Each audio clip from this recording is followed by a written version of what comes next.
What's up guys, Jimmy here with another Lots of Games video. So with the Xbox One and PlayStation 4 coming out this year, there's been a lot of concerns, probably more so for the Xbox One side because there's been more things confirmed for that console. But we're going to be learning more about the PlayStation 4 in the very near future. Now, a lot of people are concerned on how you're not going to be able to play used games for these consoles. For the Xbox One, they're concerned about having to be online at least every 24 hours to have access to these games. And another big concern that a lot of people have is how you're not going to be able to play your Xbox 360 games on the PlayStation 1. You're not going to be able to play your PlayStation 3 games on the PlayStation 4. That's a big concern for a lot of people. Today I want to talk about my top concern for the PlayStation 4 and the Xbox One. So there has been a lot of incredible games the past several years that have been released over the Xbox Live Marketplace and the PlayStation Network. Just a lot of incredible games. Journey, Unfinished Swan, Braid, Bastion, Super Meat Boy, Castle Crasher. Some of these games have been exclusive to the PlayStation 3. Some of these games have been exclusive to the Xbox 360. Some of these games have been on both consoles. Xbox 360 has had Shadow Complex, and some of the exclusives at the time was Castle Crashers and Braid. And Castle Crashers and Braid is now available on the PlayStation Marketplace or the PlayStation Network.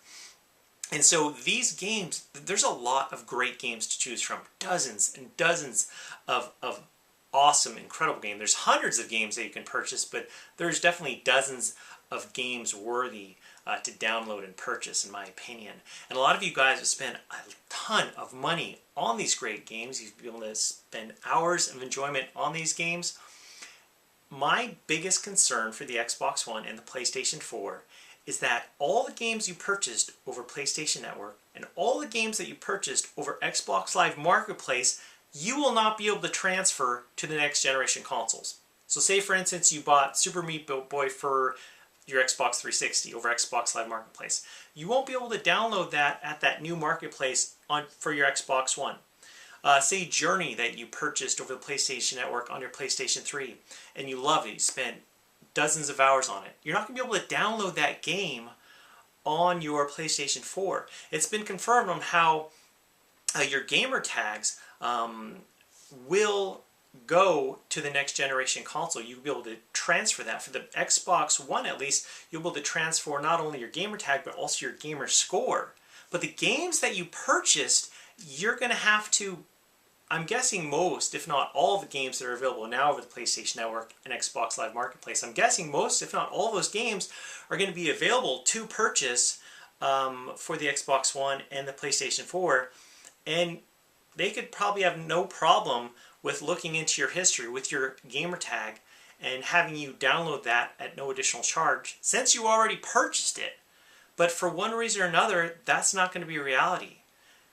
When you have the Xbox One or the PlayStation 4, you're going to have to buy that game all over again, which is absolutely outrageous. Why aren't more people talking about that? Maybe I'm just not looking in the right place, but you know, I think about Steam with PC gaming. You know, this year there's been some great games I had the chance to buy off Steam, like Borderlands 2, which I have for the 360 and love, but I got off for the PC. Borderlands 2, BioShock Infinite, Tomb Raider, a lot of incredible games for Steam.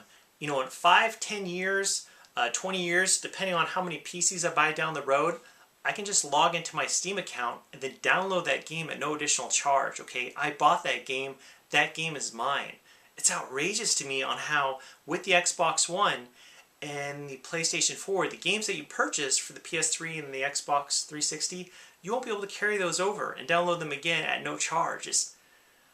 I'm having a really hard time wrapping my head around this. Guys, let me know your thoughts on this topic, and let me know if this or another concern you have is kind of holding you back on being excited for the next generation of consoles. Anyway guys, leave your comments in the section below. Are you most nervous or concerned about the used game issues, or having to be online at least 24 hours a day? Are you bothered about not being able to have your next generation console be backwards compatible? Leave it in the section below. As always guys, thanks so much for watching, and I'll talk to you later.